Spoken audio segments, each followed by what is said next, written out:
저희 서비스가 1등이거든요. 그리고 한국도 1등이고, 그리고 미국도 1등이고, 전세 각 국가마다 1등이면 글로벌 1등이고요.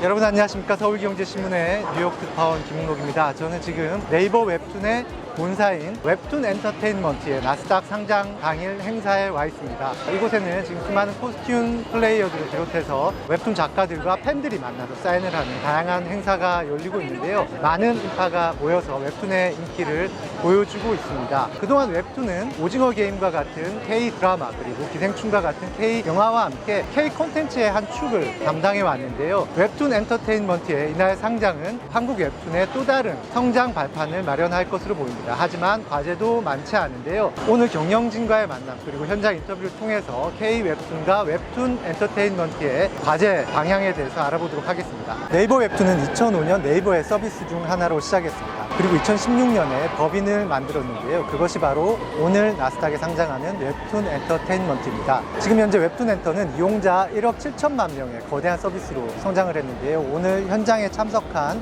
사람들의 규모만 보더라도 웹툰의 인기가 전 세계적으로 높다는 점을 체감할 수 있습니다.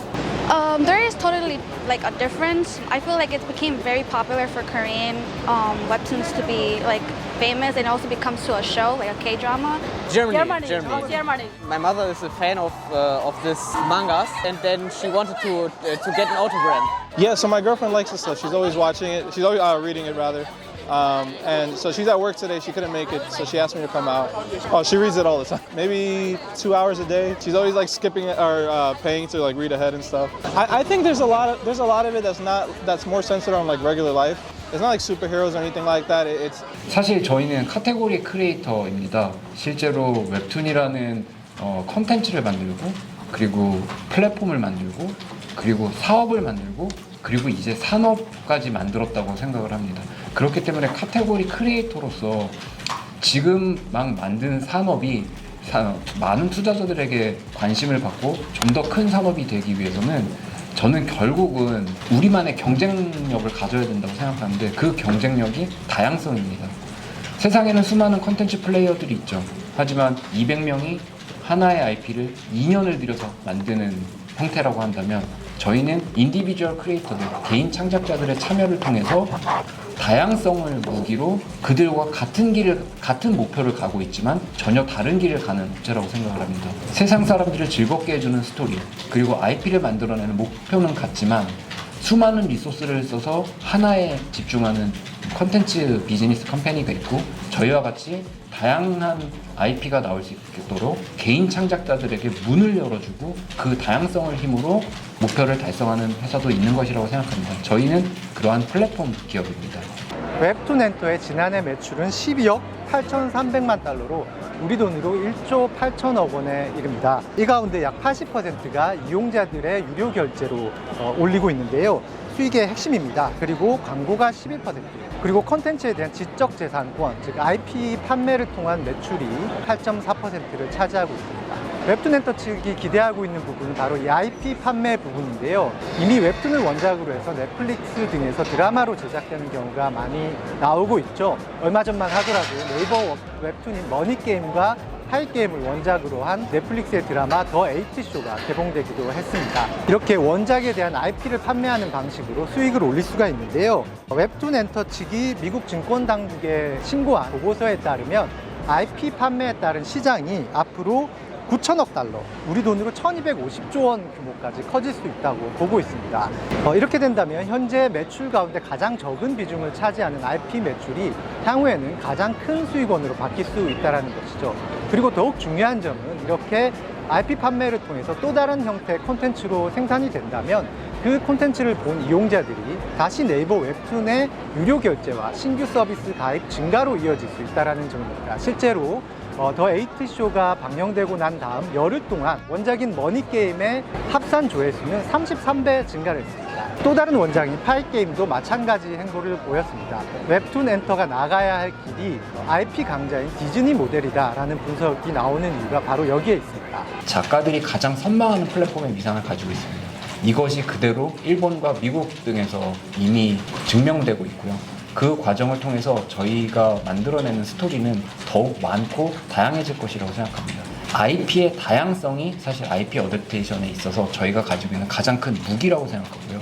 광고 사업도 좀 더 커질 것으로 기대하는 부분인데요. 웹툰 엔터 측은 트위터, 그러니까 현재는 X죠. 그리고 넷플릭스, 레딧과 같은 플랫폼에서 나오는 광고의 주목도보다 웹툰 플랫폼에서 광고 주목도가 2배 정도 더 높은 것으로 분석하고 있습니다. 광고 모델은 BM의 측면에서는 오히려 지금까지 우선순위를 높게 생각하지 않았던 것이 사실입니다. 첫 번째로 광고 모델을 강화하고 좀 더 보강하는 것만으로도 유의미한 성장을 거둘 수 있다고 생각을 하고요. 한국은 지금 다이렉트 세일즈 팀이 있는데요. 일본과 미국은 아예 다이렉트 세일즈 팀이 사실 없었거든요. 그런 부분을 구축하는 것만으로도 사실 광고 사업을 키울 수 있다고 생각합니다. 다만 넘어야 할 산이 많습니다. 사실 연간 기준으로 네이버 웹툰의 수익은 아직까지도 적자입니다. 지난 1분기에 흑자 전환을 하긴 했지만 아직까지 연간 기준으로는 지난해까지 적자를 기록하고 있습니다. 누적 적자는 우리 돈으로 약 5천억 원 규모에 이릅니다. 만약 웹툰 엔터 측이 조기에 흑자 전환에 성공하지 못한다면 지금 현재 3조 7천억 원 정도로 평가받은 시가총액이 좀 더 낮아질 수 있겠죠. 주가가 힘을 받지 못하는 결과로 이어질 수 있다는 뜻입니다. 결국 이러한 흑자 규모는 규모의 경제와 비즈니스 모델의 다양성으로 이루어질 수 있다고 생각하는데요. 저희는 글로벌 플레이어로서 그 확장성을 지속 가져가고 있기 때문에 이러한 부분에서 오는 규모의 경제, 그리고 두 번째로 우리의 비즈니스 모델이 페이드 모델, 광고, IP 어댑테이션 등으로 다양하기 때문에 이 두 가지를 레버로 활용해서 계속 수익성 있는 회사로 거듭날 것이라고 생각을 합니다. 최근 성장세가 좀 둔화된 점도 불안 요인입니다. 월간 활성 이용자 수가 2022년 1분기 이후에 정체되고 있다라는 분석이 나오는데요. 지금 현재 한 달 평균의 이용자 1인당 평균 결제액은 11달러 수준인데 이 역시 지난해 1분기 이후에 큰 변동 없이 정체되고 있다, 이런 이야기가 나오고 있습니다. 사실 저희는 장기적인 트렌드에서 구독자 수와 사용자 수에 대해서 큰 걱정을 하고 있지는 않고요. 그리고 저희의 비즈니스 모델이 사용자 증가와 레비뉴의 증대가 이어지기도 하지만 사용자가 심지어 증가하지 않을 때도 인게이지먼트가 증가함에 따라 레비뉴가 올라가는 또 모델을 가지고 있습니다. 예를 들면 사용자가 인당 타이틀을 10개를 보던 세상에서 15개를 보는 세상으로 바뀐다고 한다면 사용자 증감 없이도 우리 서비스의 건강함과 비즈니스 모델은 확대될 수 있거든요. 이런 부분에서 다양한 요소를 가지고 있다고 생각하고요. 그리고 사용자를 지속적으로 확보하기 위해서는 다양한 방법이 있겠지만 가장 효과적인 부분은 IP 어댑테이션 같은 부분과 다양한 파트너들과의 그 콜라보레이션이라고 생각을 합니다. HBO 같은 경우가 글로벌 넷플릭스 넘버원을 차지했었잖아요. 이런 경우에 이 IP를 브릿지로 사용자들이 자연스럽게 우리 플랫폼을 방문을 한다거나 혹은 글로벌에서 포지션이 강한 플레이어들과 사용자 교류 프로그램 등을 만드는 형태로 사용자들이 증가할 수 있다고 생각을 합니다. 이런 가운데 미국의 빅테크들도 속속 웹툰 서비스에 뛰어들고 있다는 점도 불안 요인인데요. 이미 애플과 아마존이 각각 일본에서 웹툰 서비스를 시작했습니다. 만약 이들 기업이 전장을 미국으로 옮긴다면 미국에서는 웹툰 엔터가 빅테크 기업들과 경쟁을 해야 되는 상황에 놓이게 되는 것이죠. 특히 이들의 진출이 단지 경쟁이 심화된다는 차원이 아니라 이용료 경쟁력을 낮출 수 있다는 자체 분석도 있습니다. 예를 들어 구글이 수수료를 높인다면 이용료가 높아지겠죠. 만약 이 수수료 부담을 고객에게 전가한다면 이용료가 높아지는 것이고요. 수수료를 웹툰 엔터가 직접 떠안는다면 이것은 웹툰 엔터의 수익률이 낮아지는 결과가 될 수 있다는 의미입니다. 모두가 경쟁자고요. 다만 저희의 팔로우를 자처하는 플레이어들은 저희랑 많이 다르다고 생각합니다.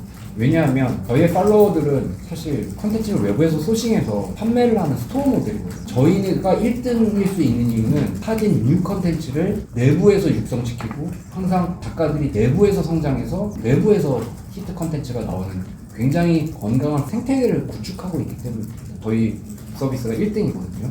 그리고 한국도 1등이고 그리고 미국도 1등이고 전세 각 국가마다 1등이면 글로벌 1등인데요. 이러면서도 더 격차를 벌여나갈 거라고 생각하는 이유는 저희가 자체적인 생태계를 구축하고 있기 때문입니다. 저희는 스토어 비즈니스 모델이 아닙니다. 사실 저는 이렇게 생각합니다. 저희는 굉장히 사용자의 유니크한 시간대를 타겟해서 우리만의 굉장히 의미 있는 시장을 만들어 나갑니다. 5분이라는 사용자가 짧은 시간이 있을 때 만약에 그냥 웃긴 게 보고 싶으면 쇼츠를 보건 릴스를 보건 해도 된다고 생각해요. 근데 만약에 스토리텔링 컨텐츠를 5분 안에 보고 싶다고 한다면 웹툰이 원앤온리 플레이어라고 생각합니다. 왜냐하면 그 5분을 위해 넷플릭스를 킬 수는 없거든요. 이렇게 바이트 사이즈이면서도 스토리텔링 컨텐츠라는 우리의 컨텐츠만의 특성을 이용해서 계속 사용자들의 유니크한 시간대를 점유하고 이를 통해서 우리의 시장을 지속적으로 확대해 나갈 수 있다고 생각하고 있습니다.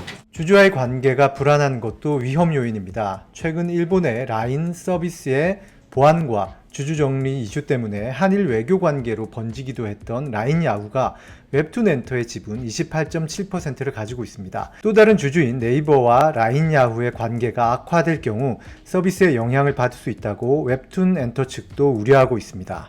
웹툰 엔터의 나스닥 상장은 분명히 한국 웹툰 산업의 새로운 이정표입니다.